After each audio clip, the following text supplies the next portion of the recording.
강도 만난 자의 이웃되는 원리라는 제목으로 말씀을 전하겠습니다. 오늘 본문은 우리에게 너무 익숙한 그런 내용이죠. 선한 사마리아인 비유로 불리고 있고 수많은 설교와 찬양, 심지어 세상 도덕 교육에서도 인용되는 그런 이야기입니다. 하지만 우리는 본문의 초점을 자주 놓치는 것 같습니다. 어떤 사람은 본문을 영생 얻는 법으로 읽어요. 25절에 내가 무엇을 하여야 영생을 얻으리까?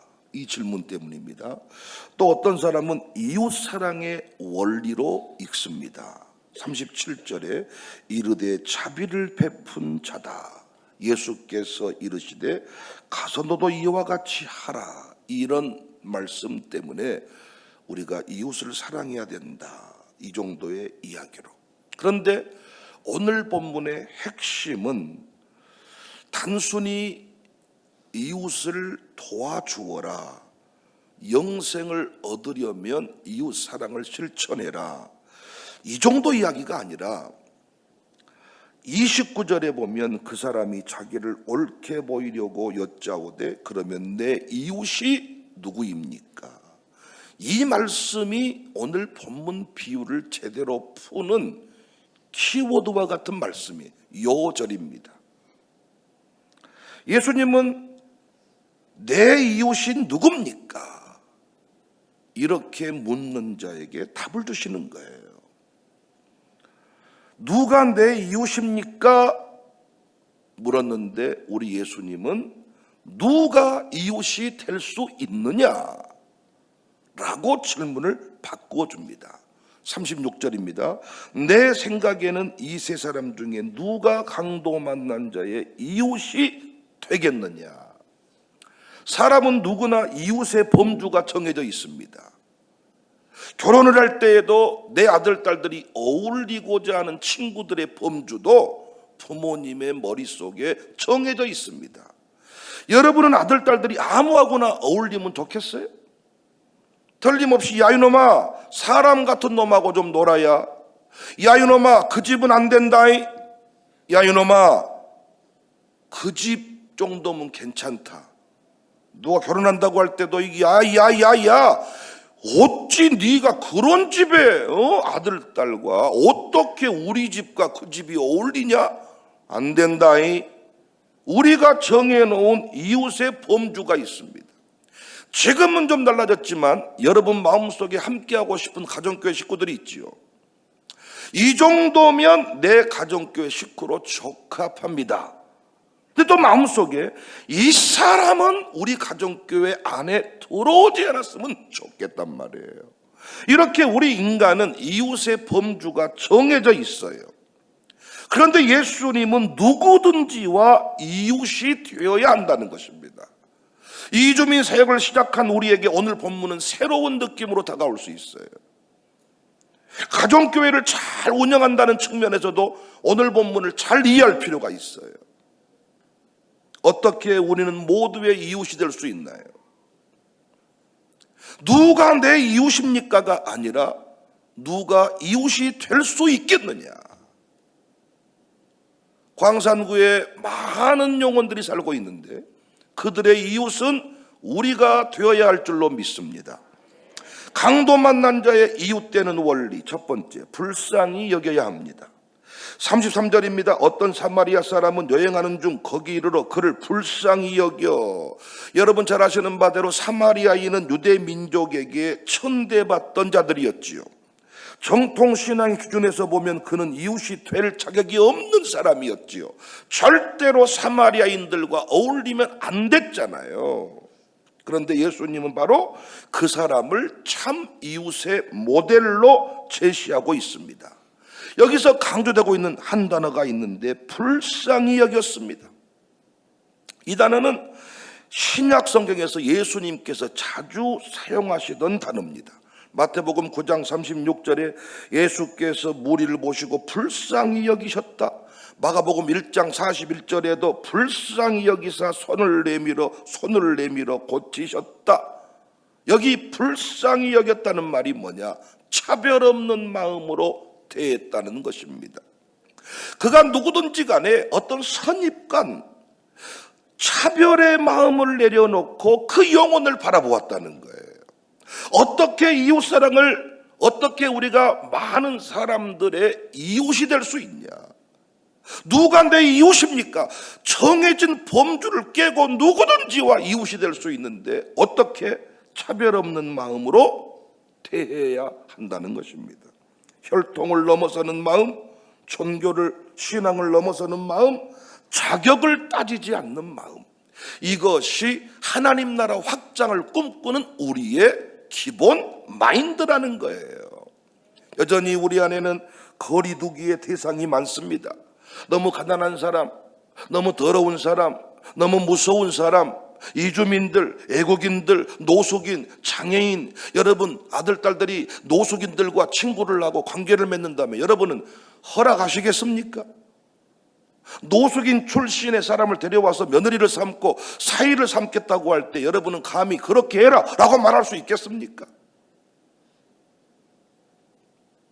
심지어 교회 안에서조차 생각이 조금 다르다고 선을 그어버리는 일도 있는데, 우리가 교회 안에서 어떤 다툼을 일으킬 때 그거 민족 통일 문제 가지고 다툼을 일으키냐고요?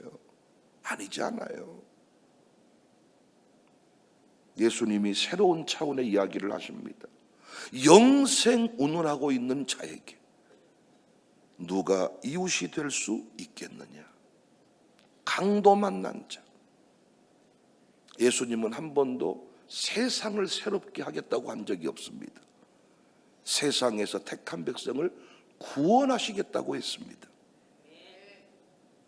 누가 그들을 구원할 수 있겠느냐? 누가 그들의 이웃이 될 수 있겠느냐? 믿음의 수준을 가리는 가장 좋은 방법 중에 하나가 헌금봉투 액수를 보는 것도 있겠지만, 특별히 10의 1조 봉투보다 주정헌금 봉투, 노출이 안 되는 봉투를 보면 그 사람의 믿음 수준을 알 수 있죠. 근데 이건 좀 어려운 거고, 봉투는 보통 감춰져 있으니까. 근데 정말 그 사람의 믿음 수준을 따져볼 때 좋은 방법은 인간관계입니다. 믿음이 커질수록, 믿음이 깊어질수록 사람들과의 관계가 좋아집니다. 근데 자꾸 교회 안에서 끼리끼리 내가 편한 사람들하고만 어울리는 이런 수준의 사람은 여전히 믿음이 바닥입니다. 왜? 믿음의 또 다른 이름이 영접이에요. 수용이에요. 그래서 우리는 천사를 어떻게 만난다고요? 찾아다니는 게 아니라 찾아온다. 근데 그 천사가 천사의 모습을 하고 오는 게 아니라 내가 평상시에 무시하는 자의 모습으로 올 수 있다. 그래서 늘 영접하는 수준의 삶을 살지 않고는 당신의 인생에 천사를 만날 수 없다. 어떤 교회가 큰 교회냐? 모든 사람을 차별 없이 섬기고 품을 수 있는 교회입니다. 법조인이 많이 모인 교회가 큰 교회가 아니라, 비즈니스맨이, 회장님들이 많이 모인 교회가 큰 교회가 아니라, 여러분 한번 그게 아멘하실까요? 모든 민족, 모든 족속, 모든 열방, 모든 인종, 모든 수준의 사람을 다 품을 수 있는 교회가 큰 교회인 줄로 믿습니다. 그 사람이 큰 사람입니다. 우리 선교사들을 생각해 보세요. 선교사들, 그리고 우리가 파송한 선교사도 한번 생각해 보세요. 우리나라에 온 선교사, 우리가 파송한 선교사, 우리 민족이랑 그 미국의 그 선진 문명을 받아들인 그들이 친구하고 싶었겠어요? 우리 지금 한 번씩 단기 선교 가가지고 그 현지인들이 살고 있는 집에 갈 때 코를 막을 때가 많고, 껴안고 기도하자고 할 때에도 손수건 사이에 넣고 할 때도 많고, 심지어는 어제도 어떤 필리핀 선교사님 만났는데 그분이 살고 있는 곳은 쓰레기 더미 속에서 사람들이 살고 있는데 그냥 수렁 땅 위에 그냥 이렇게 질퍽거리는 땅 위에 침대 하나 놓고 20명씩이 산대요. 성도집이라고 신방을 가보면 감히 손을 잡을 수도 없고 그곳에서 음식을 내놓으면 먹을 수도 없어. 우리도 별반 다르지 않았잖아, 어렸을 때 우리의 모습을 보면. 그런데 선교사님들이 우리 곁으로 왔다니까요. 차별 없는 마음으로 더러운 놈들, 지저분한 놈들, 무식한 놈들, 못 배운 놈들, 짐승 같은 놈들, 이런 마음이었으면 어떻게 이 땅에서 자기 아들 딸들을 묻고 사모님을 묻고 돌 핍박받으면서도 끝내 우리를 구원했을까요? 예수님이 지금 그 얘기를 우리에게 하고 있습니다. 여러분, 신앙 안에서 차별의 마음이 사라질 수 있기를 주님의 이름으로 축복합니다. 우리 교회는 모두를 잘 품는 교회이기를 바랍니다. 모든 민족, 모든 족속, 모든 열방을 품을 수 있는 그런 수준 높은 교회이기를 바랍니다. 두 번째, 강도 만난 자의 이웃이 되는 원리는 포도주를 상처에 붓고 싸매야 합니다. 34절입니다. 가까이 가서 기름과 포도주를 그 상처에 붓고 싸맸다. 불쌍히 여기는 마음만으로는 충분하지 않습니다. 그 마음이 행동으로 이어져야 진짜 사랑입니다. 사마리아인은 가까이 갔다고 했습니다. 많은 사람들은 멀리서 혀를 끌끌 차지만 이 사마리아 사람은 가까이 갔다. 여러분, 진짜 이웃은 가까이 나아갑니다. 이 사람한테 나아갔을 때 내게 유익이 되는지 안 되는지 모르지만 나아가는 사람이 이웃이 되는 것입니다. 특별히 이 선한 사마리아인은 포도주와 기름을 부었습니다. 당시 포도주는 소독제 역할을 했고 기름은 진통제 역할을 했다고 합니다. 그러니까 자신이 가지고 있는 것을 사용해서 실질적인 도움을 주었다는 거예요. 이것이 세상 사람이 말하는 사랑과 우리 사랑의 차이입니다. 야고보서에서도 2장 15절에 형제나 자매가 헐벗고 일용할 양식이 없는데 평안히 가라, 따뜻하게 하라 하며 그 몸에 쓸 것을 주지 아니하면 무슨 유익이 있겠느냐. 예수님이 말씀하시는 이웃되는 원리, 우리가 선한 이웃이 되어야 하는데 광주 청사교회는 우산동과 싸우는 교회가 아니라 선한 이웃이 되어야 되는데 단순히 불쌍히 여기는 우산동이 참 안 됐지, 이 정도가 아니라 동정을 넘어선 행함으로 필요를 채워주는, 행함으로 실제적인 필요를 채워주는, 여기까지가 이웃되는 원리입니다. 저는 그래서 교회들한테 늘 도전했습니다. 교회가 이제는 해외에 있는 동포들만, 해외에 있는 영혼들만 섬기는 게 아니라 최소한의 그 지역의 연합 문제를 선교적 차원에서 해결할 수 있어야 된다. 불쌍히 여겼다면 손을 내밀어야 돼요. 우리 교회는 행함으로 필요를 채워주는 그 사랑의, 그 이웃의 원리, 이 말씀의 가르침 앞에 우리는 부끄럽지 않기를 원합니다. 상호 존중 문화 축제를 통해서 우리는 이주민들에게 그 마음, 그 사랑을 보여주었습니다. 이제 적극적으로 움직일 것입니다. 예전에 우리가 15개, 12개 경로당을 매주마다 찾아가서 뭔가 흑심을 품고 무엇인가를 한 게 아니라 그 어르신들의 필요한 것이 무엇인지, 뻥튀기가 필요하면 뻥튀기를, 수박이 필요하면 수박을, 병원 치료가 필요하면 병원 안내를, 물질이 필요하면 물질을, 우리가 대단한 거, 경로당을 지어줄 만한 형편은 못됐지만은 그들의 삶의 구체적인 필요를 찾아서 섬겨주는 일을 했습니다. 그렇게 지금의 노년 교구가 만들어졌어요. 이제는 우리 K미션 팀이 새롭게 시작할 겁니다. 이제는 매주마다 전도일을 정하고 이주민들의 가정들과 이주민들의 노동 현장을 우리가 직접 찾아가서 이제 현장을 가서 볼 때 그들의 필요가 뭔지를 아는 거예요. 책상에서 연필을 돌려가면서 이러하겠지가 아니라 현장에 가서 나아갈 때 현장에서 들리는 소리가 있다는 겁니다. 그래서 사역의 기본 원리는 뭐냐? 가까이 가는 것입니다. 실제로 병원에 가보는 것입니다. 어제도 직접 노웅구라는 사람을 만나고 왔는데 어제 유장모님도 그 고백을 하는 거예요. 그 눈빛이 잊혀지지가 않습니다. 그냥 기도한다는 것과 현장에 가서 애절한 눈빛으로 매달리는 그 모습을 본 것과 다르다는 거죠. 포도주를 상처에 붓고 싸매는 일, 우리가 해야 됩니다. 먼저 발견한 사람이 해야 됩니다. 저는 요즘에 의료 선교팀을 달라고 기도합니다. 어제부터 그런 기도가 나와. 하나님, 우리 교회 의료 선교팀을 좀 보내주세요. 이제는 의료 선교도 함께 해야 될 것 같습니다. 병원 하는 한 사람만 우리 교회에 와도 그 사람이 할 수 있는 일이 어마어마합니다. 여러분, 우리가 실제적으로 얼마나 많은, 우리는 말로 지금까지 사역하지 않았습니다. 우리 교회 수많은 사람이 찾아와서 그들과 함께 복음의 네트워크를 가지게 된 것은 그들의 필요를 행함으로 채워주었기 때문입니다. 우리 교회 말쟁이가 되지 않기를 바라고 가까이 가고 실질적인 필요를 채워 공급하는 그런 성숙한 수준의 교회가 될 수 있기를 바랍니다.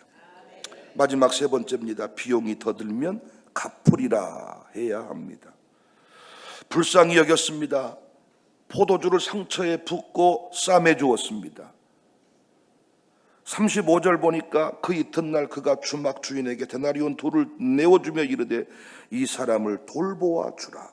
비용이 더 들면 돌아올 때 갚으리라. 세 번째 중요한 원리, 비용이 더 들면 갚으리라. 사마리아인의 사랑은 계산이 없었습니다. 단순히 응급조치를 하고 끝난 게 아니라 끝까지 책임을 졌습니다. 당시 데나리온 둘은 노동자의 이틀치 품삯인데 그 시대 기준으로 꽤 큰 금액이라고 해요. 그런데 제가 보는 관점에서 이 돈이 꽤 큰 금액인 것은 나하고 상관없는 사람이잖아요. 내 자식한테 쓰는 돈이야 수십억도 쓸 수 있겠지만 나하고 아무 상관이 없는 이 인간을 위해서 내가 왜 비용을 지급해야 되고, 내가 잘못 병원에 가서 수술을 시켜 놓으면 나중에 수술비가 몇 천만 원 나올 수가 있는데 사인을 한 사람이 그 병원비를 내야 된다는 겁니다. 그걸 누가 하겠냐고요, 누가. 그런데 너희는 세상에 강도 만난 자의 이웃이 되라고 내가 너를 오늘 또 이 땅에 남겨두었다는 거예요. 그거 안 하려면 너는 천국에 와서 나랑 찬송하며 사는 게 좋아. 그런데 이 땅에 살아있다는 것은 너는 강도 만난 자들의 이웃이 돼야 되는데 그 이웃되는 원리 안에 끝까지 책임을 진다. 전부를 주는 사랑. 이웃이 되려면 전부를 주어야 합니다. 끝까지 주어야 합니다. 한 번 주고 할 만큼 했다가 아니라, 여러분 아멘 크게 하세요. 전부를 주는 겁니다. 끝까지 주는 겁니다. 그 영혼이 살아날 때까지 주는 것입니다. 예수님은 우리와 친구 되시기 위하여 생명을 줬습니다. 죄로 쓰러진 우리를 위해 피를 흘리시고 그 피로 상처를 씻기시고 우리의 모든 빚을 다 갚으셨습니다. 고려인 마을의 역사를 파보면 이천영 목사님이라는 분이 나오시더라고요. 그 고려인들이 우리 동네에 정착하기까지 이천영 목사님이라는 분이 그들의 인권을 위해, 그들의 삶의 필요를 위해 생명을 내던졌다고 합니다. 그래서 고려인들이 우산동에, 광산구에, 올곡동에 그렇게 자리를 잡게 된 거예요. 근데 이제는 고려인을 지나 수많은 이주민들이 갈 곳을 잃고 어려움에 처해 있습니다. 이제는 또 다른 이천영 목사님 같은 분이 나와야 되지 않겠냐고. 또 다른 사역자가, 또 다른 이웃이 만들어져야 되지 않겠냐고. 어느덧 그 목사님도 연세가 들었다고 합니다. 그래서 이렇게 팔팔하고 젊은 우리 교회에 새로운 비전을 보여주신 줄로 믿습니다. 예수님이 이런 말 했잖아요. 100마리가 있는데 양이 한 마리가 길을 잃으면 99마리를 들에 두고 한 마리를 찾아가지 않겠느냐. 가지 않겠냐. 당연히 갈 걸로 이렇게 얘기를 하신 거죠. 나는 여기에 당당히 말한다니까요. 안 갑니다. 목사가 이렇게 계속 목회하면 쫓겨납니다. 현대판 교회는 계산을 잘한 분들이 많아가지고 목사님 앵간히 합시다. 그 영혼도 중요하지만 우리도 죽겠어. 아니 좀 그만 좀 합시다. 그 한 영혼 성경학교 한다고 돈 써서 얼마나 구원했어?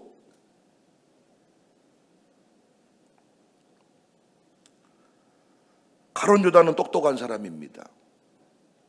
끊임없이 그가 한 일이 뭐예요? 계산했습니다. 예수님을 딱 보니까 따라가면 미래가 좋아질 것 같아요. 따라온 거예요. 근데 가만히 보니까 예수님에게는 돈이 따라요. 틈틈이 돈을 빼냈습니다. 그는 어떻게 하면 예수님 돈께에서 돈을 빼낼까를 계산하고 살았습니다. 가룟 유다는 예수님의 십자가를 알고 있었습니다. 죽으심의 타이밍도 알고 있었습니다. 그 타이밍에 뭐 한 거예요? 은 30을 받고 팔아버린 거예요. 정확한 타이밍들을 잊고 계산하고 있었는데 그것이 결국 은 30이었습니다. 사랑하는 여러분, 계산이 필요 없는 건 아니지만 여러분이 계속 계산하면 가룟 유다 됩니다. 그래서 우리는 이해되지 않아도 명령처럼 운명처럼 내게 다가오는 말씀이 있을 때 우리는 순종하며 가는 것이 성숙한 신앙생활의 원리입니다. 그래서 하나님께서는요, 우리를 이해시키려고 하지 않고 때로는 명령처럼 말씀하십니다. 하라면 해! 하지 않으면 침상에 눕혀놓습니다. 결국은 순종하게 만듭니다. 결국은 나의 의지를 꺾어버리십니다. 나중에야 우리는 왜 그랬는지를 알 수 있습니다. 사랑하는 여러분, 한 사람 살리기 위해서 모든 것을 쏟아붓고 끝까지 책임을 진다는 마음이 없이는 한 영혼도 구원할 수가 없습니다. 우리 교회가 한번 결단해 보십시다. 끝까지 책임을 지겠습니다. 누가복음 6장 38절에 보면 주라 그리하면 너희에게 줄 것이다. 후이되어 흔들어 넘치도록 안겨줄 것이다. 이 말씀 다 아시죠? 알아요? 몰라요? 알죠? 근데 대부분의 장사꾼은 주라 그리하면 너에게 줄 것이다. 후이되어 넘치도록 하리라. 이 말씀대로 장사하는 사람 봤어요? 장사꾼들이 입에 달고 하는 말이 뭐라고 하던가요? 남은 것이 없어요. 그렇게 퍼주면 우리는 뭐 먹고 살아요. 근데 성경은 뭐라고 말했어요? 주라 그리하면 넘치도록 채워주리라. 재밌는 글을 읽었습니다. 한 아르바이트생이 주인이 너무 싫었어. 주인이 강압적이고 주인이 너무나 자기를 힘들게 하니까 내가 이 직장 그만두기 전에 이 식당을 망하게 해버려야 되겠다. 이 아르바생이. 그래가지고 손님이 상추를 5장만 주세요. 그러면 30장씩을 줘버렸어. 된장찌개 달라 그러면 돈 안 받고 서비스로 줘버려. 된장찌개 주고 계산기 안 올려버린 거예요. 고기 2인분 주세요. 3인분 줘버렸어. 망했을까요? 대박 났을까요? 아이고 잘하시네요. 줄 서는 대박집이 되었습니다. 여러분 말씀이 맞습니까? 안 맞습니까? 퍼주라 줘라. 그리하면 내가 흔들어서 넘치도록 너에게 준다. 그런데 우리는 절대로 말씀대로 행하지 않습니다. 우리가 이웃을 섬길 때, 이주민을 섬길 때, 가난한 사람 섬길 때 미련한 짓이지, 그것으로 인해 내 인생이 열린다고 생각하는 사람은 한 명도 없습니다. 하나님은 이웃도 사랑하시지만은 피로 값주고 산 나도 사랑하시는 분임을 믿으시기 바랍니다. 그래서 하나님은요, 나 망하고 너 살리라고 한 적이 없어요.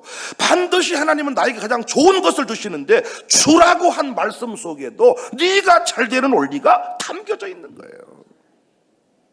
그러니까 우리가 이걸 계산하면 답이 안 나오니까 명령처럼 말하는 거예요. 주라면 줘. 내가 책임질 테니까. 그럼 못 이긴 척하고 주는데 거기서 기적이 일어나. 우리 신앙생활 대부분 그런 거 아닙니까? 자원해서 하면 좋으는데 안 해. 성질 내면서. 그래서 반강제적으로 너 안 그러면 매 맞는다. 이래가지고 억지로 아멘 이래가지고 가는 경우가 얼마나 많습니까?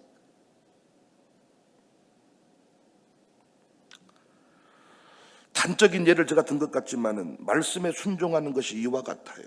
이방인을 위해 나에게 어떤 유익이 없어 보이는 사람을 위해 희생할 때 대박이 난다. 전 요즘에 어제도 노예 가면서 제가 차 안에서 흥분해서 그런 말을 좀 했는데, 요즘에 교회를 이렇게 큰 예배당을 안 만들고 상가를 하나 얻어서 또는 학교 강당에서 예배를 드리면서 유튜브로 목회하는 분들이 있더라고요. 유튜브로. 그러면서 자기는 꿈이 뭐냐, 큰 교회 만드는 게 꿈이 아니라 제대로 된 말씀을 전하는 게 자기의 꿈이라는 거예요. 그래서 말씀을 전하는데 아주 그냥 신바람나게 전하고 숏 영상으로 전하고 뭐 긴 영상으로 전하고 아주 구독자가 몇십만 명이 되고 몇만 명이 되고 막 이러면서 이것이 건강한 목회, 댓글이 막 달려. 목사님들이 큰 교회 세우려고 하는데 당신은 참으로 건강한 목회를 하고 계시는군요. 이런 목회자들이 점점 많아지고 있습니다. 나는 이 영상, 이런 목사를 볼 때마다 예끼 이 사기꾼 같은 목사야. 왜? 여러분, 목회라는 게 뭡니까? 여러분 안 보고 설교하는 게 훨씬 설교는 잘 됩니다. 여러분도 내 얼굴 안 보고 영상으로 설교 듣는 게 훨씬 말씀은 잘 들립니다. 우리 교회라는 게 뭡니까? 공동체성입니다. 공동체성. 며칠 전에도 새벽 차량 운행에 대해서 누군가가 얘기를 했는데, 여러분, 유튜브로 예배를 드리면 새벽 차량 운행 고민할 필요가 있습니까? 없습니까? 그런데 우리는 이 공동체를 유지하기 위해 누군가는 새벽부터 차량을 해야 되고 누군가는 밥을 해야 되고, 이번에도 어떤 가정교회는 밥할 사람이 없어 새벽 2시까지인가 밥했다 그래. 오늘은 단순히 그 밥을 받아 먹고 맛있니 맛없니 한마디 하면 되지만은 누군가는 새벽 2시까지 새벽 1시까지 음식을 준비. 각자 집에서 밥 먹고 예배드리면 얼마나 좋아. 못한뒤 300명 500명 1000명을 만들어서 그들 밥에 먹으려고 그 난리를 치고 차량 운행을 돌리고 새벽 예배 꼭 드려야 되냔 말이에요. 이런 걸 얘기하니까 얼마나 건강해 보입니까? 그런데 여러분, 교회는 뭡니까? 공동체성. 여러분, 정말로 은혜 받으려고 온 게 아니라요, 인상 쓰고 목사 힘들게 하려고 새벽에 온 사람이 있다니까요. 그 사람을 보고 목사는 목회를 해낼 때 거기서 내가 성장을 하는 거야. 그런데 애수 같은 사람 안 만나고, 여러분, 내가 내 돈 벌어서 목회하면 참 편합니다. 저도. 여러분, 제가 그 어떤 목사님도 그 얘기, 나는 직장생활 한데 직장생활해서 내가 생활은 책임지고 말씀만 전하는데 구독자가 몇만이야. 저도요, 교회에서 주는 돈 안 받고 내가 돈 벌어서 여러분 나눠주는 목회하면 제일 편해. 근데 주님은 그렇게 하라고 한 적이 없어. 집사님이 준 밥 먹고 살아라. 난 요즘 목사님들이요, 왜 그렇게 당당한 목회를 할까? 돈이 많아서 그래. 집사 없이도 권사님 없이도 살만하니까, 지가 돈 벌 수 있으니까 그런 소리 하는 거예요. 그런데 아무것도 없는 목사는 송도 한 영혼 붙잡고 씨름합니다. 그게 목회입니다. 그게 교회입니다. 제가 무슨 말하고 싶냐? 바울이 에바브로디도에 대한 기록이 빌립보서 2장에 나오는데, 빌립보서 2장 26절에 그가 너희 무리를 간절히 사모하고 자기가 병든 것을 너희가 들은 줄 알고 심히 근심했다. 바울은 에바브로디도가 바울을 도우라고 보냈는데 에바브로디도가 아파버린 거야. 그러니까 바울이 에바브로디도를 돌보게 됐어. 근데 이 돌보면서 바울이 화가 난 게 아니라 에바브로디도를 보면서 네 몸이 상할 때까지 너는 나를 도왔냐.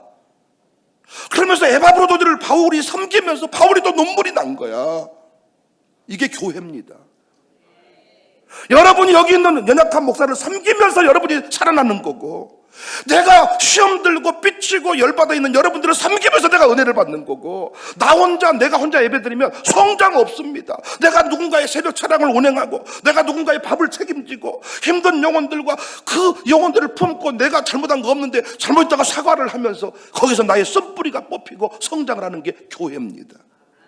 요즘에 요즘에 잘못된 이 목사들이 엄청나게, 어제도 뭐라고 말하느냐, 포도주 예수님 먹었다는 거예요. 포도즙이라고 굳이 그렇게 변명하지 말고 포도주 먹게 하라는 거예요. 한 잔씩 먹고 즐겁게 살라는 거예요. 내가 봤을 때 그 목사 포도주 먹고 사는 것 같아. 진짜 화가 나서 엄청 건강한 교회론인 것처럼 말해. 진짜 교회는 이렇게 모일 수 없는 사람이 모여서, 우리가 얼마나 교회가 말이 많습니까? 그 말이 많은 사람들과 함께 연합을 이루어내고, 혼자 가지 않고 그래도 같이 K미션 사역을 하고 기도의 밥을 하고 가정교회를 이루고, 여기서 쓴뿌리가 뽑히고 여기 사람 나라가 확장이 되는 것이지. 속지 않기를 주의 이름으로 축복합니다. 새벽 차량 운행하는 양육사가 있습니까? 새벽 차량 운행하지 않고 양육사하는 가정교회가 있습니까? 하나님은 공평하신 분이에요. 하나님은 어떤 것이든 그냥 넘어간 법이 없어. 다 보상해 주시는 분이십니다. 주라 그리하면 넘치도록 주리라. 나는 기업이 이 말씀만 제대로 이해를 하고 순종만 해도 대박이 날 거라 믿습니다.